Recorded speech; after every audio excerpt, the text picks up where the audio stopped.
Wow,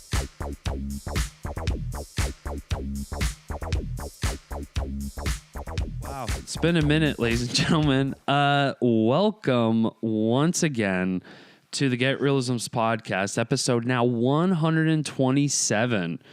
Wow. Episode 127, y'all. My name is Adam Chase Rani. And I am Christine Chen, I think. And we're alive. Christine's alive. We are. That's the most important I am. one. I came out the mud. Yeah. She made it out the mud. That was the last time we spoke, was you were going to Burning Man. So I was going, but I am back. you are back. Back from no Ebola. No Ebola, yeah. You didn't get neck deep in the mud. Although it looked pretty crazy. Was it bad? Yeah. Was it as bad as they said it was on the news? Can you answer that? Probably not as bad what the news Yeah, said. I figured. Yes, we were stranded there. Yeah. And we couldn't. The biggest issue is that with Burning Man, it's not like sand that you envision when you go to the beach. It's more of a consistency of when you put water to it, it turns into modeling clay. That's the consistency it's like. And so, as you can imagine, you wouldn't drive through modeling clay and you wouldn't bike through modeling clay. And it's really difficult to walk through modeling clay. So not like but like hard modeling clay is when it's like semi-dried up, but it's like wet-ish. So it like sticks to everything. But when it dries up, that's even more dangerous, right? Because it just becomes like rocks. It becomes, it's hard. And so problem is when it gets wet, it turns into this like soupy, weird, sticky glue, essentially. And it's like, I would say like cement, like wet cement. Right. You want to walk through wet cement. So that's kind of the feel. And when you're walking through mud, like traditional real mud, like it falls off or it doesn't stick to your shoes. But this stuff like basically sticks to surfaces. And so you will end up, if you're wearing shoes, you'll end up with like a thick layer of concrete on your shoe. Like your legs. I had like really strong legs coming out of it. That was the benefit of it. I didn't even need ankle weights. I was wearing them. Literally. I literally was wearing ankle weights. And so it's a very thick layer and it gets really difficult to walk in, and they shut down the roads because if you drive through it, you will get stuck in it. So what the news is probably saying is, Burning Man is not allowing anybody to leave. It's true in terms of they are advised. They can't like make you stay, right? But they're advising you to not drive in it because they don't have the machinery to like pull you out when you're stuck. And we noticed that like when we were allowed to leave, we saw cars that were now permanently cemented into the ground because they got stuck during the max when people panicked, and then nobody could get them out. And so they left their cars. I don't know where they went, but then the playa started to dry up, and it like cement, it keeps you permanently there. So they literally have forms to like, dig rocks. out these cars. Yeah. Like so, but then you would have to like wash everything down before you would have to leave, right? But then that also kind of gives its own set of problems and shit. Wait, you were producing, right? You were shooting over there. I was shooting. How did that go? I mean, was it a nightmare to shoot? I'm actually looking at the footage right now. Oh, sick. That's what I've been editing is the stuff from Burning Man. At first, it was really overwhelming. It's a lot of footage that we shot because it wasn't just me. Cool. There were 2 other people who were shooting as well. I would say I was the main person with actual that was going in with the sole purpose of, I guess, called capture. Right. But I'm so relieved that there were other people that were also shooting because it's a lot. We were shooting the building of this art exhibition called BitCube.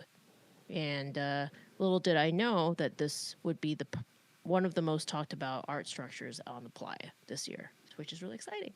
That is exciting. Yes. Apparently, Diplo. I don't really follow Diplo, but like apparently he's like big and stuff. The DJ, right? Yeah.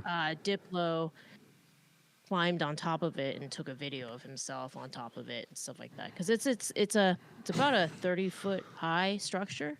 Yeah. So it is easily climbable in terms of from a physical standpoint, but from a mental standpoint, it's like I'm afraid of heights, and I couldn't get myself to go up it until the day before we took it down. So, yeah. So the first 2 layers were laid by hand. So that's why I was there early. I was there about a week earlier, but because it did rain. Also, that following week, they weren't letting people in for like it was delayed about a day or and a half before people would go in. So we lost about 2 days of build because of that. Right. Yeah. That's brutal. But the great thing was I got to experience putting the first pieces of the art installation, on camera and in person, because originally. People were supposed to have already started building by the time we got there. And so I would have probably gotten like the tail end of the build. But this time I got to see it from like there was nothing. And then we stood in line and laid out the first cubes. They're these giant water totes, basically, huge. And it requires 2 to 3 people to move them, basically. And they were in a line of... I think 8. And the first row was laid by hand, so was the second row. It's not a group of people lift it and put it on, but after that, it's too tall, basically. So everything else after that was forklifts and big, heavy machinery. And that was all the way, there was 8 layers all the way to the top, which is about 30 feet. And then we had to go through and secure them with. Apparently, there are metal zip ties. I didn't know that was the thing. But yeah, metal zip ties. So that's how they're brutal, though. Yeah. Hard to get out of. So we went through. No. Yeah, you did cut it out basically. But yeah, we secured everything with metal zip ties, and it was like anchored to the ground to ensure safety. But like when you're on the top, it wobbles because the wind, like it sways. Because you said it's built by water totes, right? Yeah, they're not filled with anything. It's just exactly. That's why I'm like, so with enough gust of wind, it's just that shit is fucking. I mean, it's like earthquake feeling, under your feet. That's crazy. Yeah.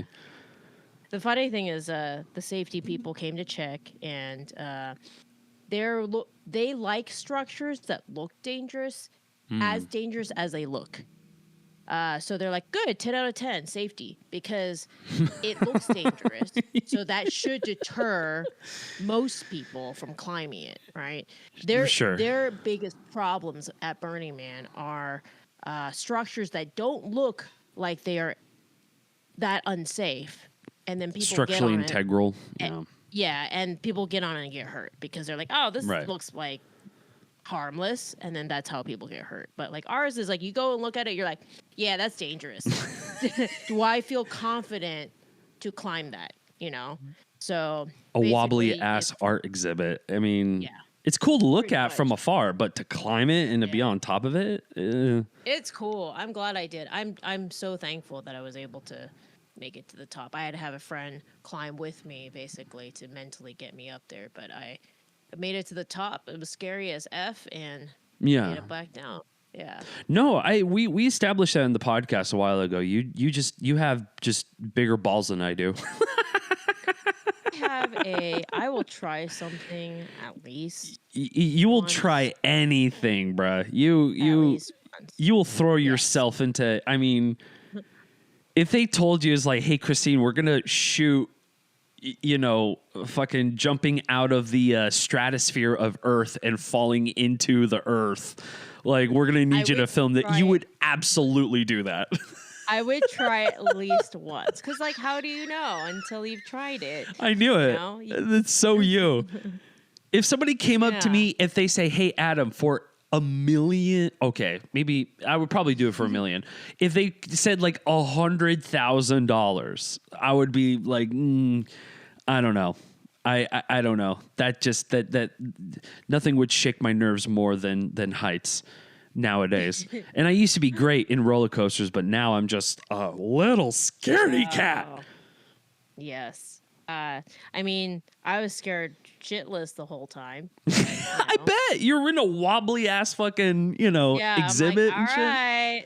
It's not even weighted down. This. It's anchored, but it's not weighted with like actual water in those things. No, there's So zero water in it. It's just anchored down. That's it. Yeah. well, and it'd be a waste of water at that point. That'd be too much. It's pretty cool. We had yeah. we were worried that that people would pee in them because there was one on the top. I know. There was one on the top that we ran out of these things called pallets that we were basically covering the top with so that it'd be safe for people to sit on them. Because like a water tote has this big ass opening, right? On the top, a big hole. So like we put pallets on top of it so that there's like place for you to sit on. And one of them we ran out basically. And we're like, well, that's a hole.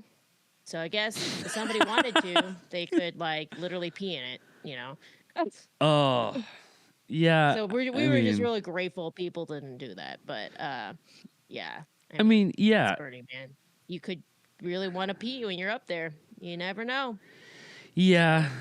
But I mean, that's just like, I don't know. Like even in a place like Burning Man, that's just to listen. People are animals.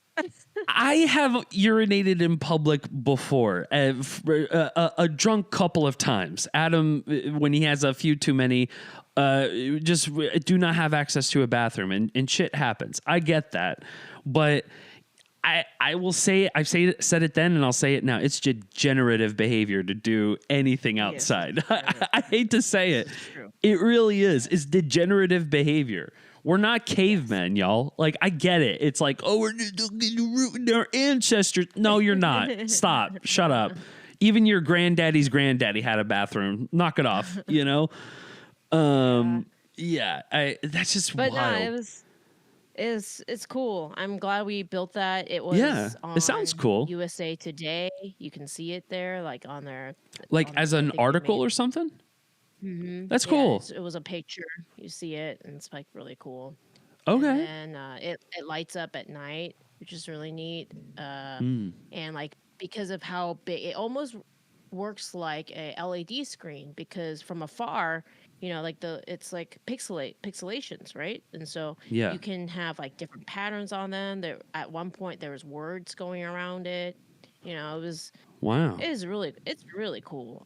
They did the artist, Colin McDonald, did it. I mean, it was great. It was a good bonding experience, because most of the people who came to work on the project, they were all based out of our camp. So, and that's how we so Prime Wave is where, was the people who were in it, and that's how we, built it. So, our camp was really small, so it's neat because I'd never been in a camp where I knew everybody's name. Last year there was like 80 people, and I saw like 5 of those people all the time, but right? Not, all of them. So that was neat. It's been fun going through the footage, which I've been trying to also make it a lesson learned for my mentees when I talk about editing. Like sometimes you get a shit ton of footage, and it's very overwhelming.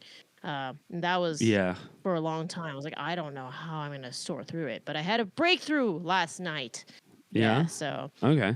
So I'm very happy. So I've been editing, I've been on a streak right now because I'm like, I know what it's going to look like. But in the beginning, I was just scrubbing through footage. So by scrubbing, what I do is I go through, I watch the clip really fast. I'll take the cursor and I'll fast forward it, and I'll set in and out points and pull out things that are usable. Because when you're shooting, maybe 40% of a clip is usable. That's if you are a shooter and if you're an editor, you know this. That's why editors hate giving raw footage to clients, because clients don't know this. They magically think that it just pops out that way. I had this experience recently where I had to give footage to it. And it's not their fault. They just don't know how it goes. But they're like, none of this is usable. I'm like, hold up now. you only use 2 seconds of it. Like you got to cut the other stuff out, because like we're always trying to shoot. We don't want to miss the, you know, the moment. So we start shooting way ahead before the moment actually happens. So there may be like 5 seconds of blurry because we're trying to find our focus. We're trying to find like what frame we're going to do.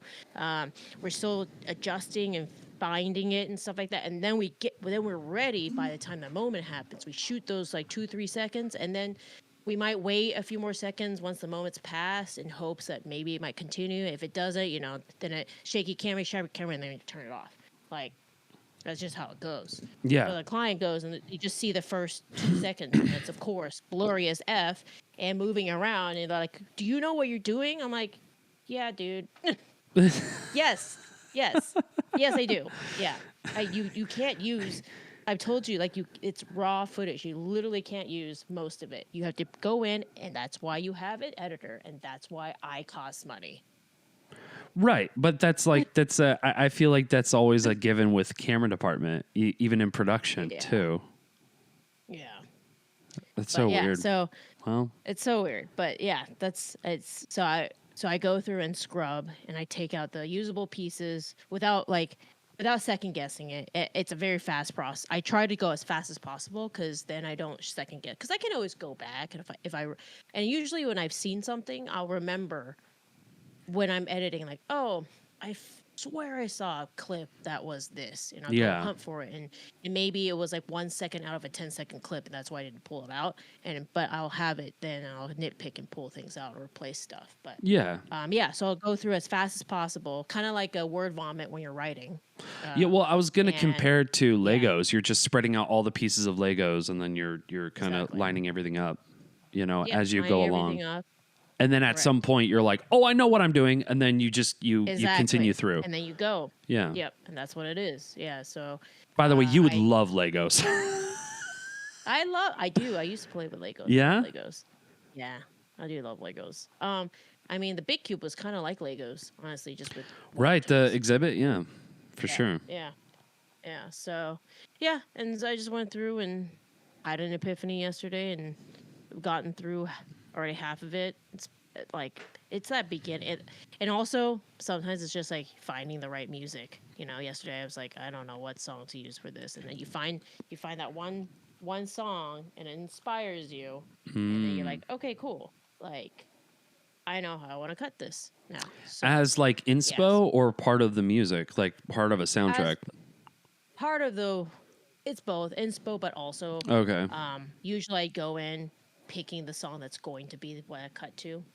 Oh, okay. Cool. So, yeah. So, like, I go through lots of looking at stock footage, stock music and everything. Audio Jungle, if anybody out there. Audio Jungle. Oh, yeah. Yeah, I'm sure there's other places, but I've had pretty good luck there, so. And the prices are pretty reasonable, like $5, $10. Yeah. So. Yeah. There's a royalty. Oh, sorry. Go ahead. Oh, no. Oh.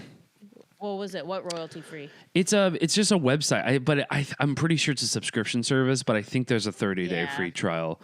But for some reason, I'm like, oh, it's free. Huh? No, I don't think there's anything that's truly free. I think it's like you can do a subscription based, or you pay by the song, which Audio Jungle has both options. There is a subscription aspect of it too. Are we now brand sponsors of Audio Jungle? Listen, Audio Jungle, if you want to sponsor us. Yeah, you should sponsor us. Apparently, we are telling everybody to go to your site and buy music. So, yeah. What the heck? We're working for free. Free advertising, y'all. Filmmaking. I mean, come on. Yeah, you can't throw us a couple of bones your way? Come on now. No, but I had a question about Burning Man, and I completely forgot about it though. Because we were talking about Audio Jungle. So you got to stop giving away our talents for free. Listen, and we love the sponsorship. We want to continue this podcast. We love doing free podcasts, but this shit costs money It sometimes. takes time. And time. Yes, it does cost money. Yes, time. No, but what I wanted to ask though was it just the only thing you shot was that exhibit, or was there other shit That was the main focus. Okay. I know you don't want to give away the farm, but if you want to give like cliff notes. No, I mean that was the main focus was the build of the art exhibit and the tear down. Although by the time we reached tear down, I was like, I gave up. I was like, I'm tired. But somebody else luckily did more of the shooting. I was helping out with the tear down, so I just wasn't as involved with the shooting process. Got it. But I did go around and shoot a few things here and there with Burning Man, but it is such a harsh environment that you just like, at least with the build, I was in one spot. That was my only purpose, and the weather was quite nice, so it wasn't super dusty. But like when you're out and about, like it's unless you're just carrying a GoPro, it's hard to feel like you want to shoot, because I also want to, be in the moment too, right? And yeah, explore and just experience stuff as well. So it's, sometimes here they'll take out my phone and shoot something, but like I try while during the most of Burning Man to not be on my phone, because that's kind of also the purpose of Burning Man, to kind of separate yourself from technology. So, and there's just no easy way to capture content, like in terms of like dumping your footage and stuff. Like there's no electricity unless you've got like a generator or some sort of solar panel type situation, which I had a solar panel type situation, but that's like great for maybe like your phone and stuff, not like full on laptop. I was luckily surrounded by a lot of van lifers, and so they had much better access to power sources. So that was how, but it gets really annoying, and you don't want, like, I didn't want my laptop to be covered with dust, and just like, so I was just trying to minimize things like that. But I did shoot a little bit of it. I believe there's some sort of documentary that was being shot there too. When I was in line, definitely like in line to get into Burning Man, which you can be stuck in traffic for like 3 to 4 hours basically. I think we were there for like 4 hours. Yeah, it's that like big. I climbed. It's huge. Yeah, the traffic is nuts. And so I saw somebody get out of their car with a C300, and I was like, "Yo, is that a C300?" And some French dude was like, "Yes." And I was like, "Oh, yeah," which is a really nice camera. I mean, those cameras are like 10 to 15,000. I'm like, "You brought that to Burning Man?" Yeah, you're part of a production. And it had like, yeah, it's with cinema lenses. He definitely had an AC that was grabbing, like he had a first and a second. Like his first AC had the lens, and the second AC was grabbing the sticks. And I was like, there's a production going on. And then I saw, later on in the middle of Burn, I definitely saw somebody with a boom mic walking around. I was like, yeah, there's a production going on here.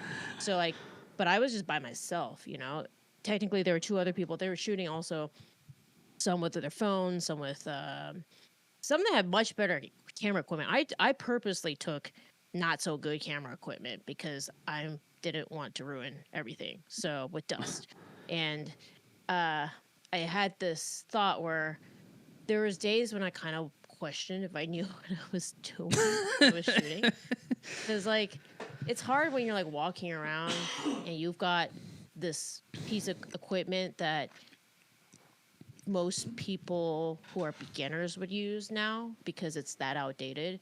But it was to full transparency, I walked around with a Canon T2i. So that's like my first camera basically. Yeah. I loved it because I knew like replacing it is like $300 or $200, $300 because it's like super outdated.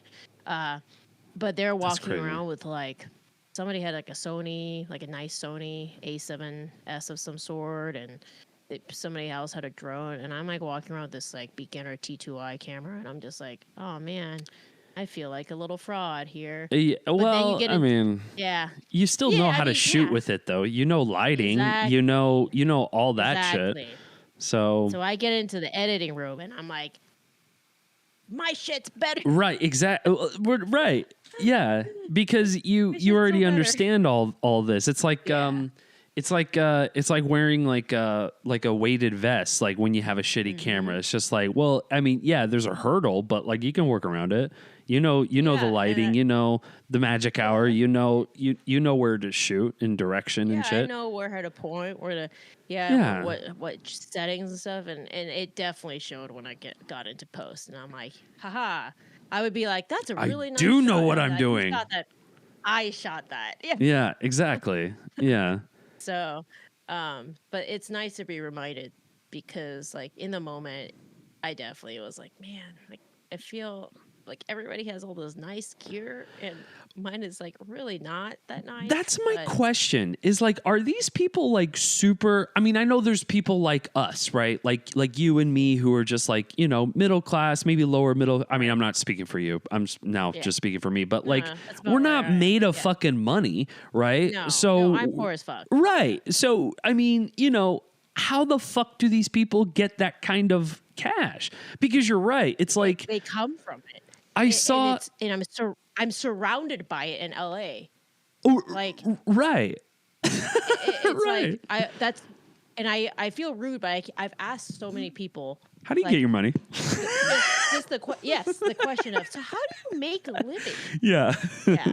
Just to see what people say, because I'm flabbergasted, because I'm like, how the F, like, how are people making, like, surviving in LA? And the majority is they come from it. That's just got it. They were just born with that kind of cash. Yeah, that's the reality. It's like, oh, you know, my parents or whatever. Yeah, or they're like tech tycoons or something like that. They're part of. That's crazy. So. But I guess it makes sense though. And then you stick with the other brokies. Oh yeah, it's funny because the rule of like, hey, it doesn't matter what you shoot with. Yes, technically it doesn't, because like it's really how you use it, right? So in the end, that's still always going to be the case. It's how you use it, and it is because I remember South by, just during South by, like I'm going around with my tiny ass, you know, T2Y, and I've got like people who are like wearing reds around their necks, like it ain't no thing. You know? I've seen that before too. I don't understand that. Like, did everybody get a free red somewhere? Like, where do I sign up for this red? Yeah, like they're just like it's it's like a accessory. Exactly. I was gonna say they're wearing it like a Rolex, you know, and it costs just as much as a Rolex, I guess. But there's functionality, you can argue. You know, you have a camera and you can shoot in 5K. Which doesn't make sense. Yeah, but it's so I'm like, I don't know, but I am not bringing my very nice camera to Burning Man. No, I'm going to shoot with the thing that I know is easily replaceable, and will get decent enough footage. Well, it's already a risk enough. You're taking your laptop everywhere. You know what I mean? And your laptop's also a big investment. No, exactly. There's dust everywhere. Fuck that. Yeah. Very much did not want to bring it. The reason I brought it was because, like I said, I was surrounded by van lifers, and my friends who I carpooled with, they were in a van, so like they could put it in a place that wouldn't get dust in it, not like my tent. Yeah. Oh, your tent got fucked up? Oh, did my tent get fucked? I didn't know what the guidelines were really for, or the purpose of them. And when I arrived, you know, so I have like a teepee tent. Okay. And the teepee tent itself have these, I guess they're called guidelines, but they're like strings, and you're supposed to tie them down.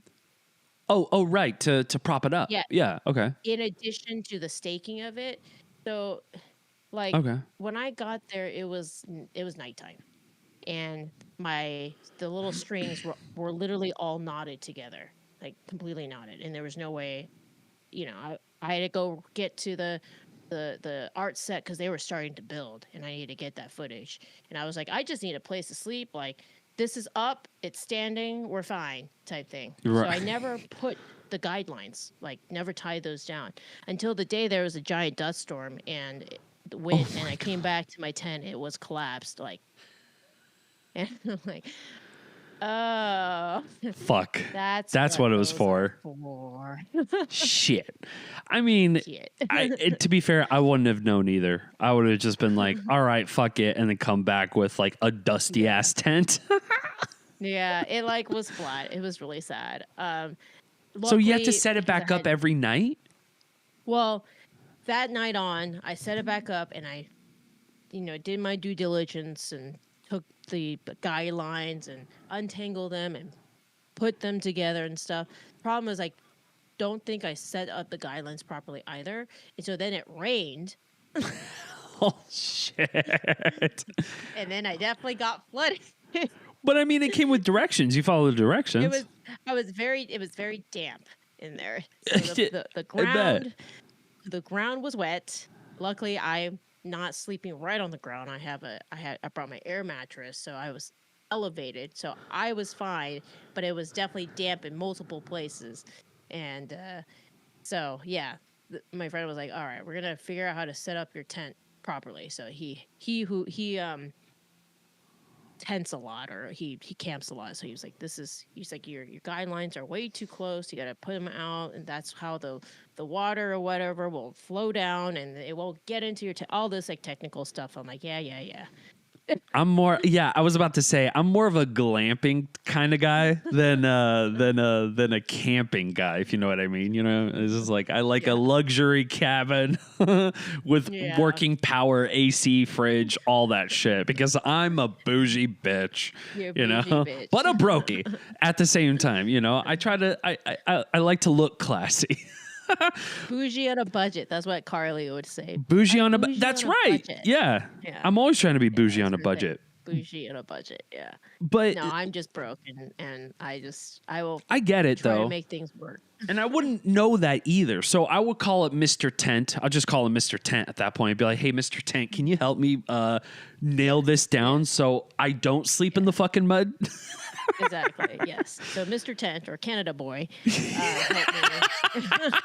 I call him Canada Boy. He's the outdoorsman. Yeah, Canada Boy went and helped me make sure that I didn't sleep in the wet anymore. So. Which, God bless him, Canada Boy. Mm-hmm. Shout out. Yes. That's, Thank you, Canada Boy. But that is a cool thing about Burning Man, is that like you always will have somebody to just be there to be like, hey, yeah, I'll jump in and help you out. No worries. Yes. You need food. I got food. That is the beauty of Burning Man, is that like you are constantly if you like can't stand humanity and you go to Burning Man, you will be reminded that there are people around that are awesome. and like my bike broke like twice. It's just the environment is super harsh. So there was one day where like my mud guard like snapped off while I was riding, and I was like, I don't know what to do. Like it just like and just gave up. And 2 or 3 people came out and was like, oh, hey, that needs to be cut off. And I was like, I don't have like a metal cutter. They're like, oh, actually, we're near our camp, so and so. So they ran back. A few minutes later, had a metal cutter.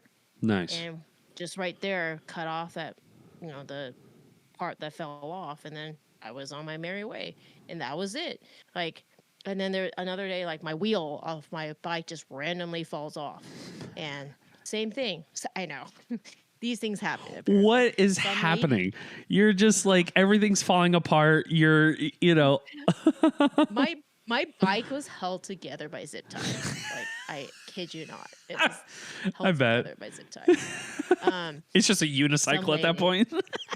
Some lady comes rushing out, and she's like, I think she's from Germany or something, but she's like, oh, let me help you. And it's like, there's a dust storm coming, and she's like, she doesn't have to do this, she's there. She like makes sure it's back on, and that's it. We share a hug. She's like, I hope you have a great burn. Ah, like it's just things like that. And that's nice. Like in our camp, people were always cooking and like sharing food. I mean, like, oh, do you want to eat something? Are you hungry? Have you eaten yet? That type of stuff. So it's that community aspect that, especially having been in LA now for about 1.5 years, that I miss so much. Like we get it more in the South, and it is so true. There's a southern hospitality Yeah. that you get, and community seems to be more important there. Here, you have to fight to have you have to really put in effort Yeah. to have community. If you don't, you will basically be by yourself alone all the time, and like it's very depressing. And so it's just you have to establish your community. It's just something I always took for granted because I was just always in environments that had it. Like Right. when I was in Texas, I went to I had undergrad and had business school, so there's built-in community right there, right? And then Austin's film community is still quite small, and so like once you're working a lot, like people know you and that there's your community as well. Here, like, I'm sorry, but LA don't give a fuck about you. No. Yeah. Nobody gives a shit. And so, like, you gotta go and find your tribe, your people, your community. And it takes time, because, like, at a certain age, you're like, oh, I got enough friends. Like, I don't need another one. But it does Now, get who are you? gatekeepy with LA. Yeah. Yeah. Yeah.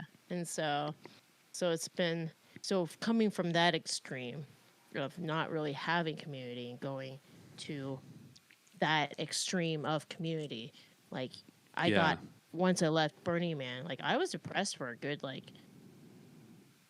2 weeks at least. I sometimes I go in and out of it because I miss it so much. I Wow. tell friends, I'm like, I miss being able to stick my head out of my tent and be like, hey, anybody want to go find breakfast? All That's right, let's go awesome. find breakfast. Yeah. Or like, just returning back to camp and there's people sitting around, like, just chatting, about what they saw, about life, about anything type thing. I miss that. Here, you're like, okay, I got to set an appointment with somebody to hang out with A them. meeting. Okay, Yeah. so, yeah, all right, I got to set up a meeting. Okay, we set up a meeting. And then it's like, oh, great, I'm stuck in traffic for an hour. I don't think I'm going to make it. Or like, Right. can we reschedule? And then it's like, yeah, we can. But I'm booked for like a whole month. And Right. you won't see me till like November. So should we try something in November? Like that's how LA is. It's so sad because even when you're trying to make friends, it's just like, hey, should we set an appointment for lunch? Let's set an appointment for lunch. It's like, are Yeah, you it's fucking pretty kidding? much that. Can I just hit up Yeah. my friend and be like, what are you doing tomorrow? Okay, let's just stuff our faces. Is that cool? Cool. See you then. You know? Yeah, and it's That's just crazy. it is such an ordeal to set up Yeah. go anywhere here. I mean, Eric Gibson spent a little bit of time here because he was promoting his film Chad gets X, which is very good, by the way. It's out now. Directed by Travis Bible. Eric was the line producer on it. Nice. And it was hashtag Chad gets the axe. It's very good and very clever, to the point where I got out of it being like, damn, I wish I came up with that. Yeah. You know how that goes. Yeah. I'm like, shit. And it was Why a is that so good? film prize thing, right? Yeah. So Travis Bible is a film prize veteran, and it's his first feature, found footage type feel, a horror film, and it is so clever. Like, it is done so well. I hope it does well. But yeah, he was here and he was like, "Oh my gosh, it's taking me 45 minutes." I'm like, "Welcome to LA." Yeah, you can't just. It's not like Shreveport. Shreveport, like, people like commit to stuff because Yeah. I just drive over to your house in 5 minutes, be like, "Come on, we're going out." Right.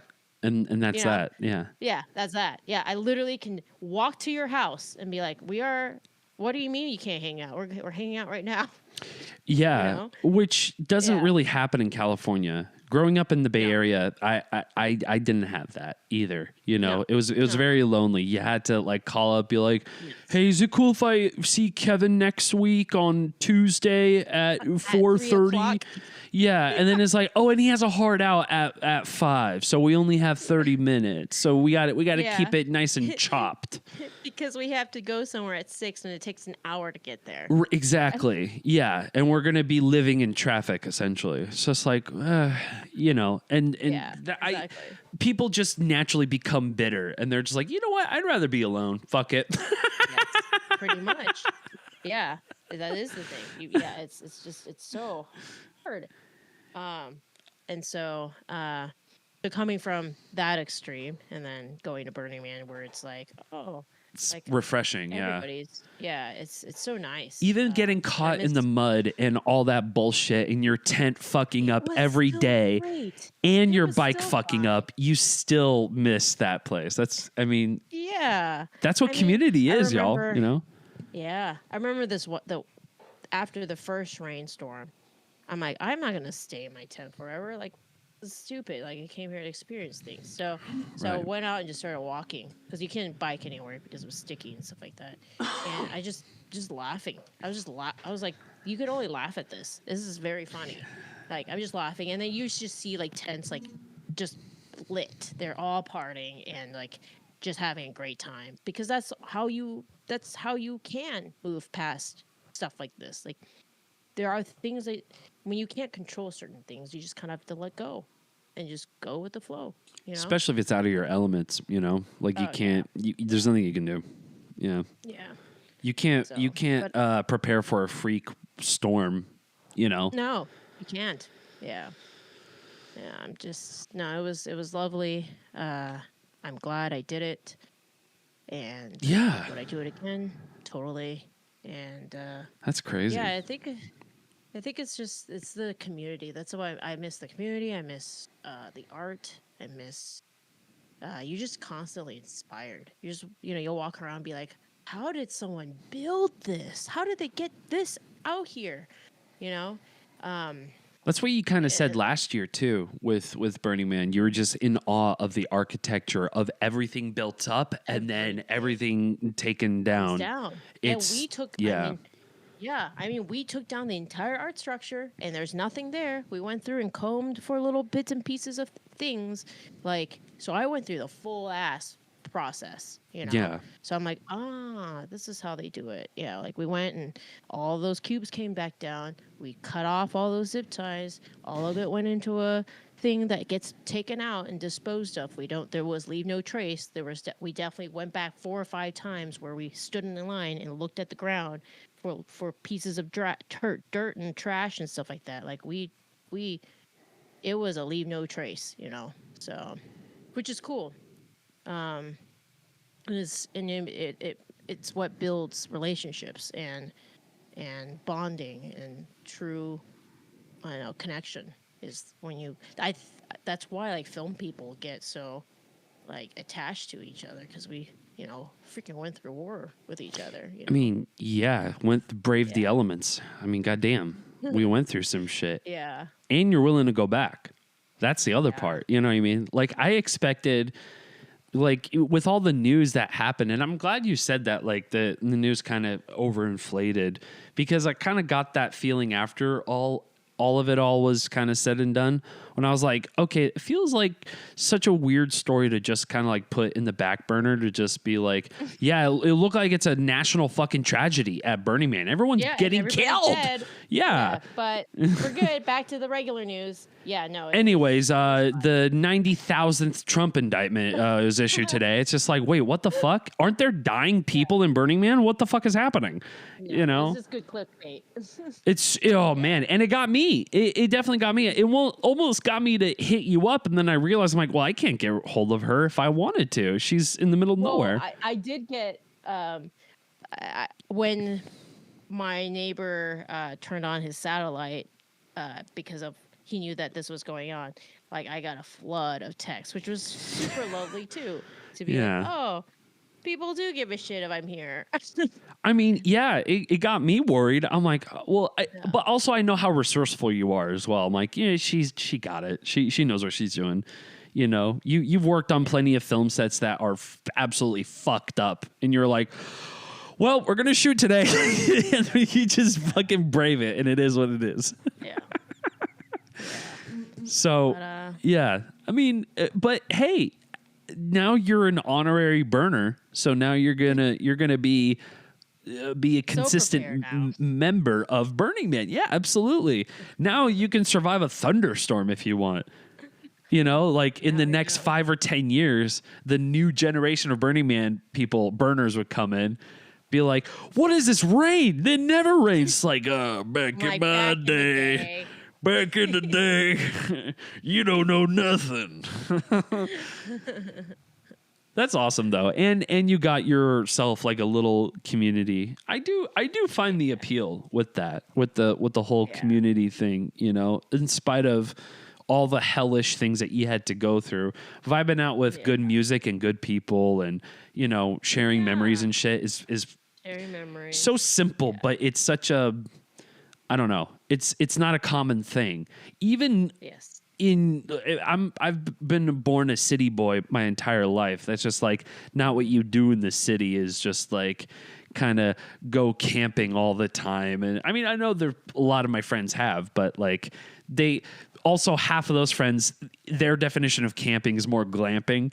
You know what I mean? Yeah. So all those friends are just like, oh yeah, I love the outdoors. I love it all. It's like, with a cabin, with all this shit. With the subtext. Yeah, exactly. Only if I get access to a Starbucks within 5 minutes. Yeah. Yeah, and I have a memory foam mattress in the middle of the woods and a cabin with AC and a stove and a fridge. You know, it's just, come on.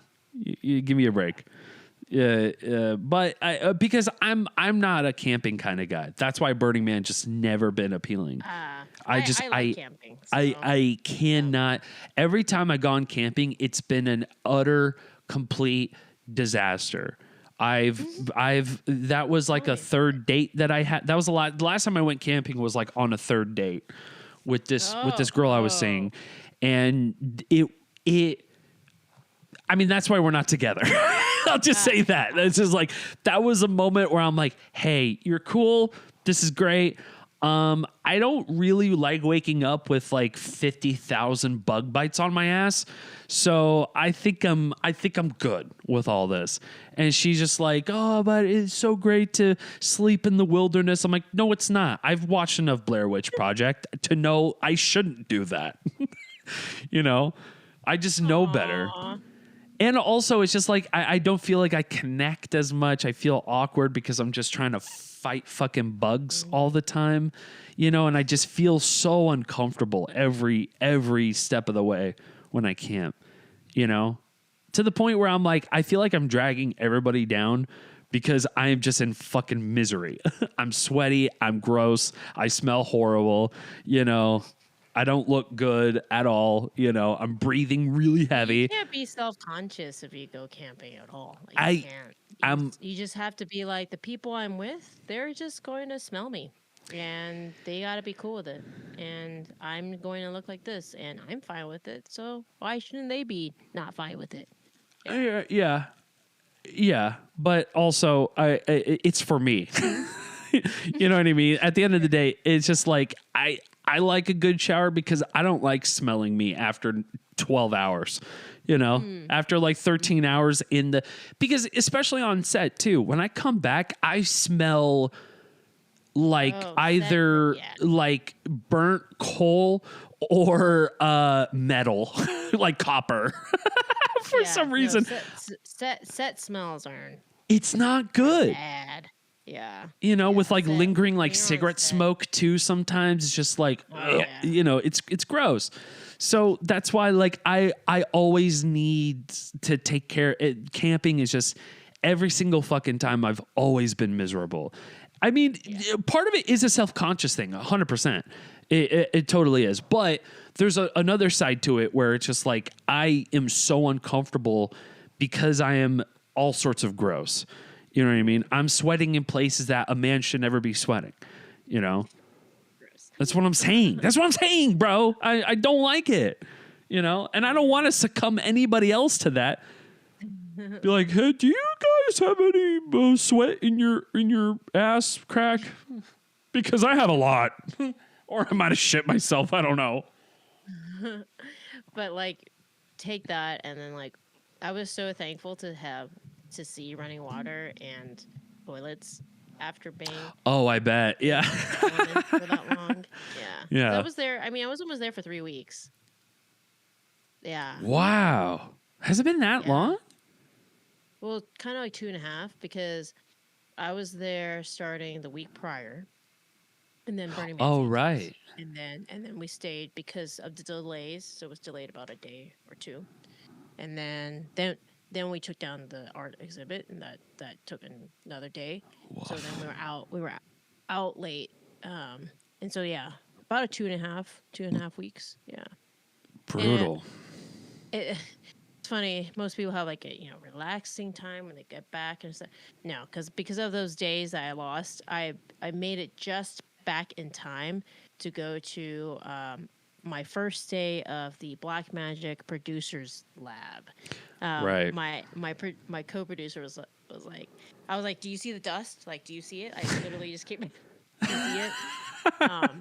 But I only knew that we had gotten in because of the day that the emergency, like all the rain and everything, that satellite, and I got a text being like, "Yo, you got into this fellowship." I'm like, cool. I'm covered in dust. Pleased to meet you. Yeah. So in other news, I finished that fellowship. It was in September. Sweet. Called the Black Magic Collective Producing Lab, and that was fun. It's so funny how it works out. Like I've applied to so many of these fellowships. So anybody out there, it's back into fellowship applying season. So I get everybody's like writing their millionth essay right now. I feel like I already did that. Like I'm learning now that fellowships have 2 seasons, April and fall. I literally feel like April just happened. Like I feel like I just submitted already fellowships and I'm doing it again. But it's October already. It's Is crazy. it like workshops? Yeah. Is it like a writing workshop in a way? Yeah, there's different kinds. There's different kinds. And so the one that I did was a producing lab. And you go in, I applied with a script that I had. And we had a partial pitch deck. And I think it was like 15 groups. A few were not local. They're in New York and various places. And most people were local, though. And the idea is, like, at the very end, we pitched. And there was an opportunity to fine-tune our pitch, to practice our pitch and everything. And it's, like, on a script that I didn't think would be the one that I would ever use for a fellowship type thing. And that's the one that gets into a fellowship. Yeah, so it's just funny how it goes. Like, I wrote a Christmas script remember in London? Yeah. So in London, which is funny because somebody came on that I met in London in Stenafster. Anyway. Nice. I wrote a script while I was in London, and it was just one pass of it, full-on feature. Never looked at it again, and gave it to my co-producer, Mylene Briggs, and she was like, "Hey, we need to apply to this fellowship." And I'm like, "Okay, cool." She's like, "I want to apply with you. I'll produce and you can, direct and stuff like that. What do you have?" And I gave her like En route, which has gone through like a million iterations, and then this one, and then some other one. And she was like, "I like this one." I'm like, "Oh, okay, yeah, all right, sure, let's make I don't, but great." Well, I just hadn't looked at it since London type thing, and so I'm like, "Oh crap." But the nice thing is, because you are in this program and there are assignments and you have goals you're supposed to meet, it kind of like lights a fire under your ass to get shit together. And it forces you to have to spend a certain amount of time on this project, on your project. And so because of that, I've gone through and I'm on the 3rd pass now of the script, and like we have a full on pitch deck and everything, and we're ready to pitch it to anybody, type thing. Like it's closer to reality than anything else that I have, so it's pretty cool. Yeah. Holiday Across the Pond. We even have a website, so go holidayacrossthepond.com. Yeah, if anybody wants to invest in a holiday rom-com that is kind of like PG-13 and a lot raunchier. Kind of PG-13, but a lot raunchier. Okay. Yes. Fuck yeah, dude. Yeah. But so I was in that program. Now I'm applying to even more fellowships. It's a never-ending cycle. Yeah. What are you hoping to gain from all these fellowships? What is there to get? Sometimes it's connections. Right. Networking. A lot of your yeah, a lot of your like professors or stuff are people who have been in the industry for a bit, and so it's like nice to interface with them. Your peers, now I have 10 new peers that I didn't know before who I could, be like, hey, could you look at my pitch or script or give me feedback, that type of thing. Um, there are certain fellowships that are a lot harder to get in because like there's an NBC one, ABC, but they give you a guaranteed direct, like you can direct an episode of a TV pilot of a TV show. So I know that would be my next. I haven't heard back from anything yet, but I think a lot of it's been delayed because of the strikes. So, but yeah, that's my hope. But then I'm like competing against people who've like, won. My friend just won an Emmy. Uh, friend of our podcast, Cynthia Wade. Yes. Oh, really? She did? Yeah. Oh, that's great. She That's did. fucking Yeah, Mer awesome. People. So not for Mer People, but she was nominated and she won. Uh, it was for a documentary short that she did with National Geographic called Flag Makers. It's very good. Did Fucking you watch A. that one? It sounds super familiar. It's a Nat Geo doc, right? Yeah. Yeah. But it's so good. And actually, yeah, she won That's the fucking crazy. Emmy for it. Yeah, I know. It's nuts. Is that, But I yeah, think that's so like one of the episodes I didn't make it to, of course, right? Yeah. you're right. Yeah. It was. I will kick myself in the pants forever. But I mean, work is work. But all good. yeah, that's awesome though. Fuck yeah.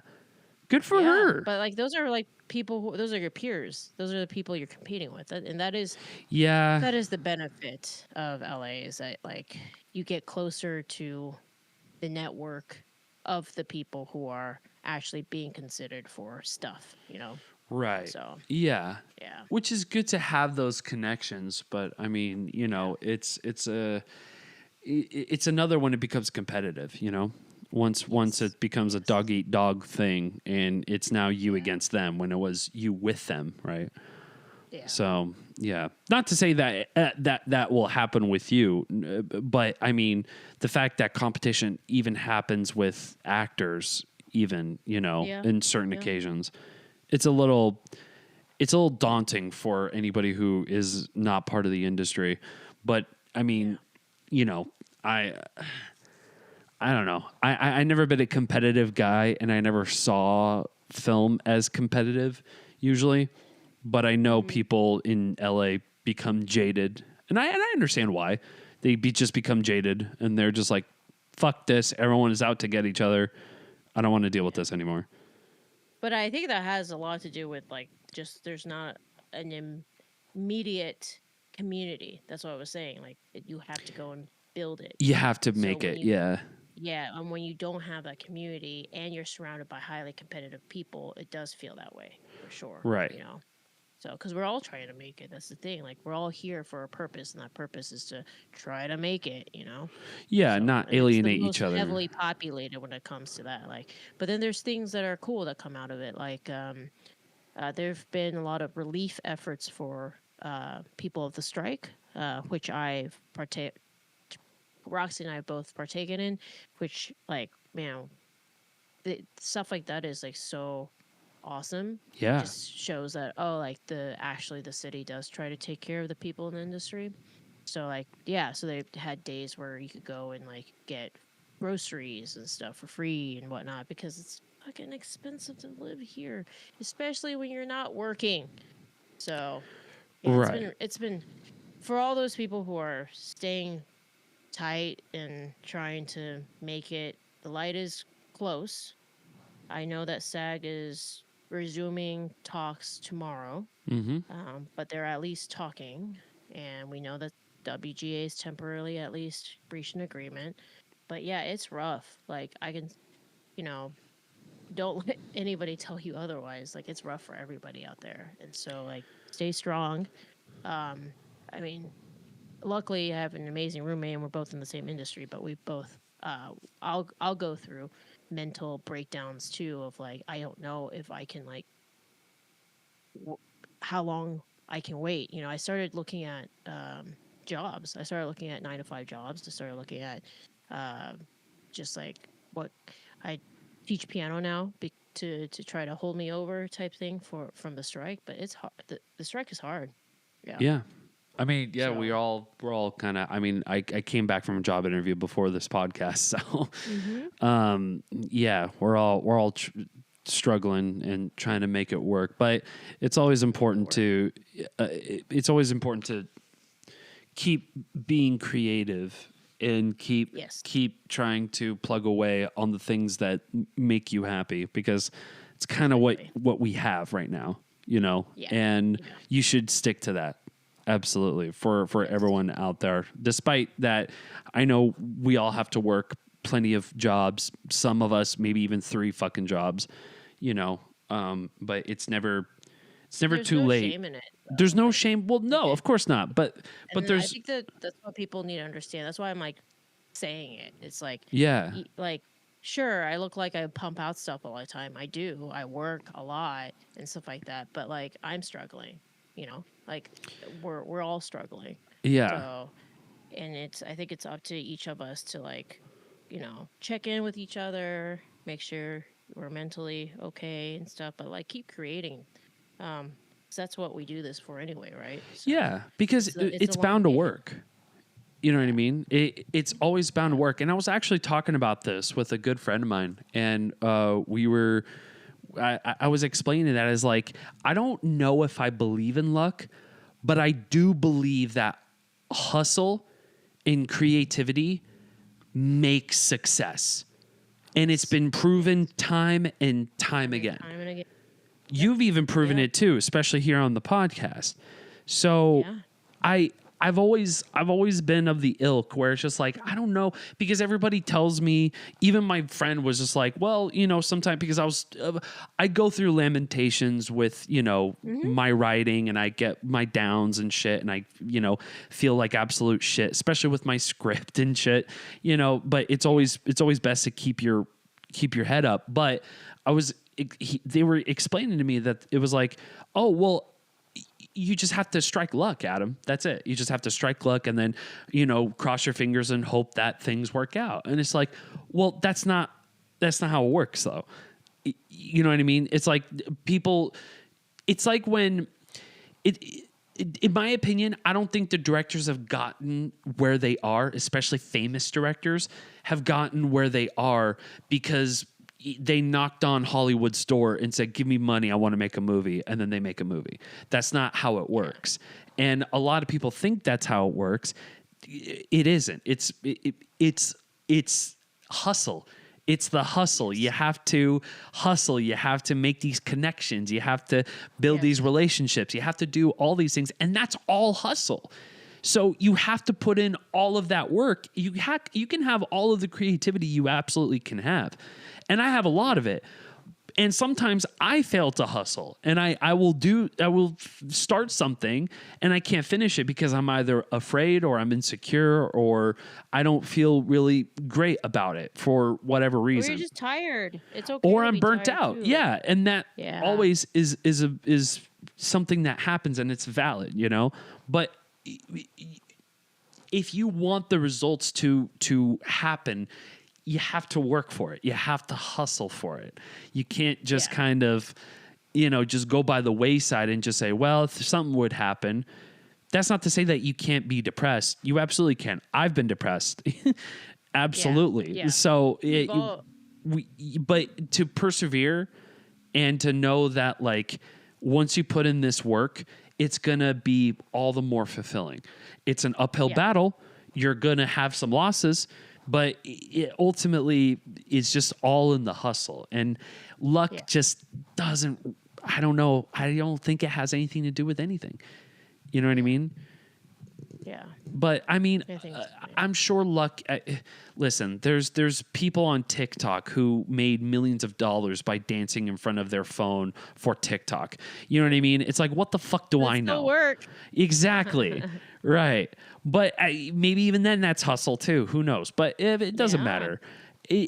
All that matters is how much work you want to put in and how much of it you are passionate about and are willing to do the hustle for.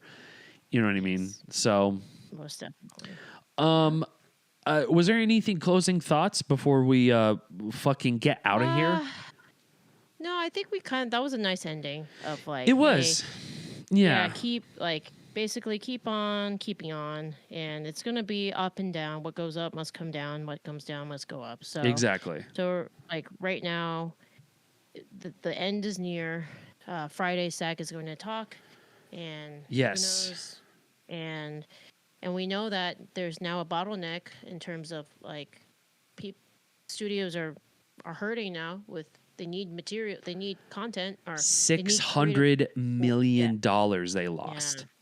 Yeah. That's crazy. If they just took the deal, they could have easily made up half of that. Yeah. So, yeesh. So my hope is that everybody enjoy your time off right now, because you may not have any in a very long time. So think of it that way instead. Yeah. We gonna sleep when we dead. Yeah, because we're about to not be able to stop working. We're going to complain about working too much. I mean, yeah, maybe, but it's so hard for me to complain when it's shit I love doing. You know what I mean? Yeah. It's very hard for me to complain about that. Of course, I'm going to complain about little things, because I'm just petty like that. But I will be in Austin too. So, I will be in Austin October 18th. Oh, wow. 24th. Why? 25th. Yeah. I mean, not that I don't want you here. I would love for you to be here. Well, I'm swinging in for the film prize, because the Louisiana Film Prize is the 19th. Oh, 20th, that's 21st, right. Mm-hmm. Wow. How for fun. Jamgasm. Yes. For Jamgasm. Oh, my God. For Jamgasm. That is so fucking... I still love that title, by the way. Good. Yeah. No, that's exciting. Hopefully we could do a studio pod. We can do this in person finally after 1,000 episodes. I think that's it, Christine. I'm kind of running out of shit. Yeah. So you just remember to go. Yeah, housekeeping time. GetReelisms.com. GetReelisms.com. And also we have. What's the matter with you? We have a new book too, our baby book, which I don't have any here because I sent them all out. But go look at if you have any friends that. Kids, what better to send them than something that's reminds them about you if you're in the film industry, and give them a ABCs of filmmaking for little babies. or for people who may or may not be illiterate. And this great. No, I'm kidding. No, I love the baby book stuff. That shit's gonna be is gonna pop the fuck off. I love it. All my friends with babies are getting them, whether they like it or not. I mean, yeah. Are you kidding? Mm-hmm. Yeah. They got to be... We got to indoctrinate them to the filmmaking lifestyle. The fuck? Come on. That's what we need to do for our generation of kids. Yeah, succumb them to endless films and books about filmmaking. Yeah. All creatives. Everybody should just be creative. Listen, makes the world go around. Yes, it does. So... That's what makes us human. Exactly. So GetReelisms.com, ladies and gentlemen. Get your book today. We love you. Get your baby book. Get your hats. Get your T-shirts. Get everything your Get Realism needs. I don't. See you again next week. Yeah, I was about to say this is going to be our new time until November, because I'm on set every Sunday now in October. Yeah. The American Film Institute cycle films are starting, and I'm an AD mentor. So, and they're all on Saturday and Sunday. That's why. Dude. No more weekends anymore. 0. That's fine. I've been working in the weekends too. It's been really hard for me in weekends because I've also worked through the weekends. Oh, there we go then. So Thursday. Yeah. Thursday, I mean, but it's like any other day. Sunday, Thursday, it doesn't matter. But figure it out. But we're figuring it out. And that's just what it is with the free podcast. Now, Audio Jungle, we still would love that sponsorship. Don't get me wrong. Since we talked about it for like 20 minutes. Yeah. Gave you a 20-minute ad, Audio Jungle. I mean, the least you can do. All right. Throw us money. Yeah, just throw money at our faces. Yes. That's been the Reelisms podcast, ladies and gentlemen. I got nothing else to say. Christine has got to go, and that's a wrap. That's a wrap, ladies and gentlemen. Thank you so much. Thank you, Facebook. Thank you, Instagram, for tuning in.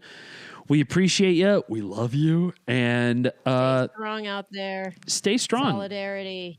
Be creative. Yeah. Do what you got to do. Goodbye, Instagram. We're leaving now. Bye. Thank you so much. We appreciate you. Thank you, Facebook. Goodbye now.